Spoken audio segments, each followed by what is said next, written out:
So you just unboxed your AirPods Pro 3, tried it out, but the ear tips don't feel right, and you want to change it. So let's see how to remove and replace them, find the best fit for your ears, and do it safely without breaking or damaging your new Pro 3.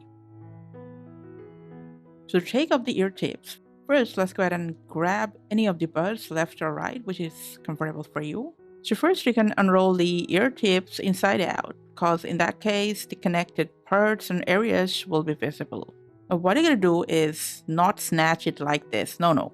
Just go ahead, grab it exactly where it's connected to the plastic, and then just grip it tightly and then firmly pull it straight outwards to take it off. Now, you might need to try it out a few times to make it work. Use this same process to take out the other ear tips.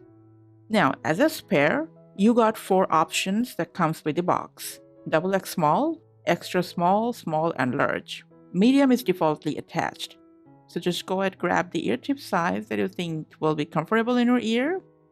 And to attach it, it's better if you do it without unrolling the ear tips. So first, align the notch of the ear tip with this connectors of your AirPods. And then just push it gently towards it. It'll attach with a click. You can check it by yourself that if it attached properly or not. Do the same for the other one as well. After that, now let's check out the fit test. So open your ear tip settings. Under Fit and Comfort, hit the Test Acoustic seal. Hit Continue, play the sound, and just see if the ear tips you have just installed are the best fit or not. You can change both of them or mix and match between different sizes depending on your fit test results. Hope you found your best fit for your AirPods Pro 3. Thanks for watching.